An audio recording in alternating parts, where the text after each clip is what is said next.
Hey everyone, what's up? Danny, your Hacked Up for Barbecue here.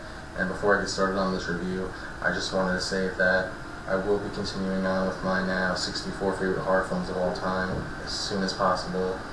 But until then, I thought I'd do a recent watch horror review since lately I've been watching horror films I've heard of over the years but I've not gotten a chance to see until now.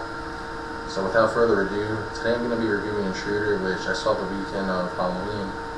And some of the people of Evil Dead 2 fame actually worked on this film, which is pretty cool. And there's two versions of the film, an 83-minute R-rated cut and an 88-minute unrated cut. And recently I heard there's a workprint version of the film floating around out there. So anyway, this is directed and written by Scott Spiegel. He also wrote this film along with producer Warren Spender. If you don't know who Scott Spiegel is, he was the writer of Evil Dead 2. And the makeup effects are done by Greg Nicotero and his team. He also did the makeup effects for Evil Dead 2 as well. And the film stars Elizabeth Cox as Jennifer, Dan Hicks as Bill from Evil Dead 2 as well, David Burns as Craig, Renee Estevez as Linda, Billy Marty as Dave, Burr Steers as Bub. You also have the Raimi brothers of Evil Dead fame. Sam Raimi plays Randy, and Ted Raimi plays Joe. Craig Starks as Tim, Eugene Robert Glazer as Danny, and you have the protagonist of Evil Dead, Bruce Campbell himself, making a cameo at the very end of the film as Officer Howard. And the story is as follows. Late one night, before Walnut Lake Market closes its doors forever, the psychopath begins picking off the night crew one by one. Now here's where I get into spoilers.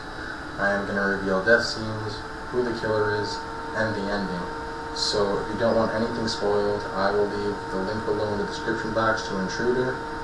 So click out now and go watch it. Okay, so the first scene that I really like in the film is when the killer, Bill, he guts Tim in the stomach with a knife and you see blood spray everywhere.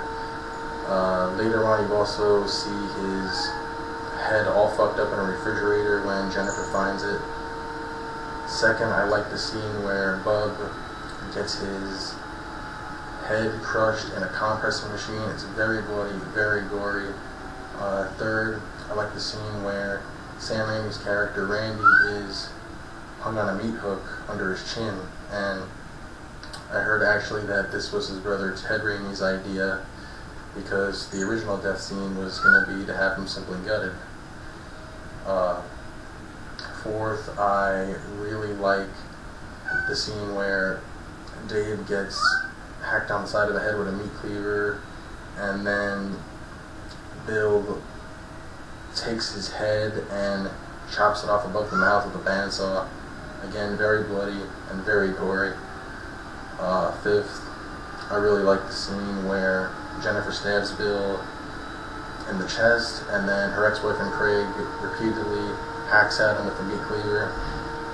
And sixth, this is a very funny scene where Bill beats down Craig with Danny's severed head. And last, I really like the little scene where Sam Raimi's character Randy is singing the song from the first Evil Dead that Shelley was singing in the car. So all in all, the film's decent, enjoyable, and the acting is all around pretty solid.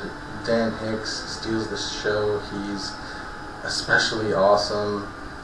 Very insane and hilarious. Plays a great killer. So the film's worth the watch. Just don't expect a big payoff. I almost wound up liking the film, but the ending really sucks. It completely took me out of the film. What happens is Officer Howard checks the market to find the bodies of the night crew, and after all Bill endured, he's somehow still alive, and he opens his eyes, and Jennifer and Craig are basically framed for what Bill did, and it's a damn shame the sequel was never made. But anyway, I hope you enjoyed this review, and as I said, I will leave the link below to Intruder in case you want to watch it. So thanks for watching, and take care. Later.